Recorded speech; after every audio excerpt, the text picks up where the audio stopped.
आएंगे तो भगवान के ढोकेंगे, भगवान के ढोकने के बाद उनको साथ लेने के बाद हमारे महात्मा उनके पैरों में आशीर्वाद लेंगे, उनका आशीर्वाद और उनको प्रेम मिल जाता है। तब मैं हमेशा कहती हूँ कि ये 33 कोटि देवी देवता हैं, उनकी आंखों में देखो, उनके ढोको और उनका साथ लो, तभी ये काम पूरा हो सकता है। और जब ये परिवार से बन जाएंगे तो मुझे तो विश्वास है कि आप नाई कैसे कर सकते हो, कर सकते हो, इधर आओ।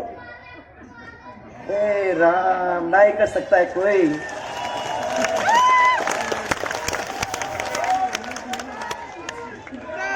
वादा कांग्रेस वाले बहुत करते हैं। हमारी पार्टी को हमने कह दिया कि भैया कोई वादा नहीं करेगा, अगर वो वादा पूरा नहीं कर सकता है तो वादा नहीं करेगा। परंतु कांग्रेस वालों के, जब मैं छोटी थी तो मैं ग्वालियर के अंदर पहली दफा जब दौरा करने निकली थी तो कांग्रेस वाले कुछ मिले हमको, तो उनने कहा कि आप भाषण दे रहे हो, भाषण के अंदर क्यों नहीं और मिर्च मसाला डालते हो? तो क्या होता है मिर्च मसाला? उनने कहा कह दो कि रास्ता बन जाएगा, कह दो बिजली लग जाएगी। तो मैंने कहा मैं तो बात ही नहीं की है, मैं कैसे कह सकती हूँ? अरे कुछ भी कह दो, चुनाव के बाद देखा जाएगा, होता नहीं होता है वो तो बात की बात है, तब तक वोट तो पड़ ही जाएंगे। तो बात इसी की है कि कौन सबसे अच्छी भाषा में लोगों को लुभाने का काम करता है। पहले उन्होंने कहा था कि हम वादा करते हैं, उस वादा के ऊपर आप फिदा हो गए।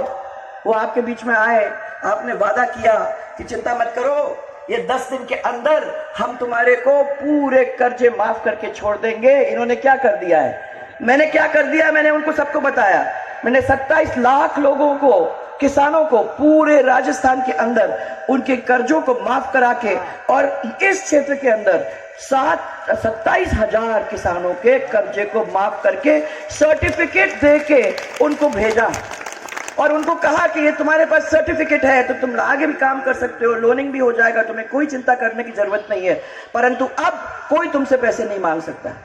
अब ये आए आपके बीच में, वादा किया कि आप चिंता मत करो, आपके सब पूरे जो भी कर्जे माफ हो जाएंगे। अरे आप भोले भाले लोग, वैसे मुझे समझ में नहीं आता कि इतने सालों से कांग्रेस को देखने इतने करीब से, उसके बाद भी आप लोगों को कैसे समझ में आती है कि वादे पूरे हो जाएंगे। फिर भी बातों में आ गए कि कर्जे माफ हो जाएंगे। हुए कितनों के कर्जे माफ? यहाँ कोई तो होगा पीछे, इधर उधर दिख नहीं रहा है मुझे, उसके कर्जे तो माफ हो गए होंगे, क्योंकि सबको मालूम है कि कमर्शियल बैंक का कर्जा तो कोई नहीं माफ करा सकता, कोई नहीं माफ करा सकता। परंतु जब मैंने पूछा तो उन्होंने कहा साहब आपकी सरकार ने कर्जा माफ किया और आपको हमको सर्टिफिकेट दे दिया। तो जब सरकार उनकी आई तो हमने सोचा एक सरकार ने माफी दी तो दूसरी सरकार भी माफी देगी, इसलिए हमने उनको वोट दिया। दूसरा वादा उन्होंने आपको दिया कि चिंता मत करो, जितने भी बेरोजगार है उनको सबको नौकरी देने का काम हम कर देंगे। इतने सारे बेरोजगार लोग बैठे हुए हैं, सबको नौकरी तो मिल ही गई होगी यार, पर आपको रीट का एग्जाम में बैठना पड़ता है। सरकारी नौकरी वैसी खाली पड़ी हुई है, हमको लोगों की जरूरत है सरकार के अंदर। रीट की परीक्षा में आपको बिठाया और 19 बार, एक नहीं 19 बार पेपर लीक हुआ आज तक। और मैं देख रही थी कि कितने बार हम लोगों ने किया है, कि मैं समझती हूं कि हम लोगों ने अपने समय के अंदर कुछ 1 लाख, इनके समय के अंदर इनने कुछ 1,37,000 नौकरियां दी, जिसमें से भाइयों जाते जाते 1,20,000 की तैयारी मैंने कर दी थी। उनका सब कुछ कर दिया था, खाली दस्तखत होने की जरूरत थी, जिसका दस्तखत इन्होंने किया और उसका पूरा फायदा आपने उठा लिया। माने आप ये समझिए कि 10-20,000 से ज्यादा उन्होंने किसी को नौकरी दी नहीं है पूरे 5 साल के अंदर। ऐसे तो ये लोग हैं, किसके पास जाएंगे, किसके पास रोएंगे? रो नहीं सकते हैं।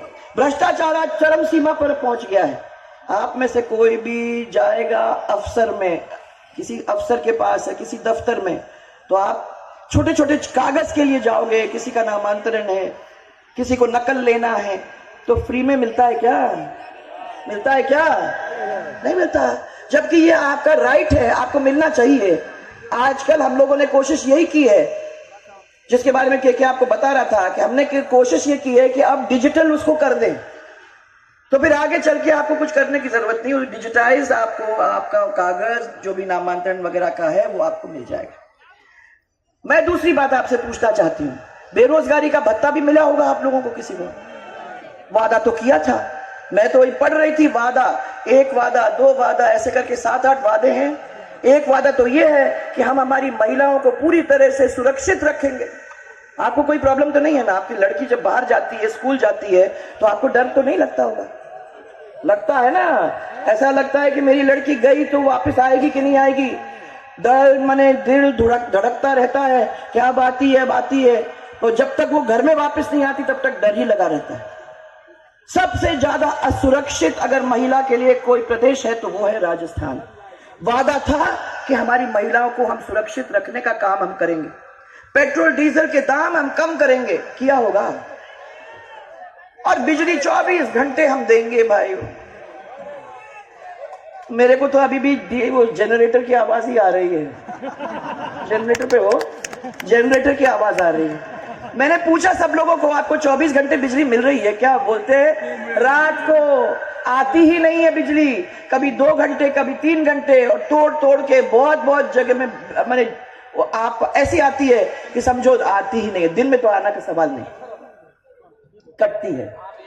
मैंने आप लोगों के लिए इसीलिए चला के पहली दफा इस प्रदेश के अंदर ये 22 घंटे घरेलू बिजली शुरू की, क्योंकि मैंने कहा कि ये माताएं बहनें गर्मी में बैठती हैं और ये आती भी थी कि हो इतनी गर्मी होती है, इतनी धूप लगती है कि कुछ तो होना चाहिए, बिजली हम लोगों को भी मिलनी चाहिए। तो वो इनके लिए बनी थी, और इसके अंदर उनको फ्रिज का काम, एक लट्टू, एक पंखा, ठंडा पानी, एक कूलर, बच्चा पड़ेगा रात को तो उसके लिए लट्टू, ये सब की वजह से 22 घंटे बिजली देने का काम किया। आप लोग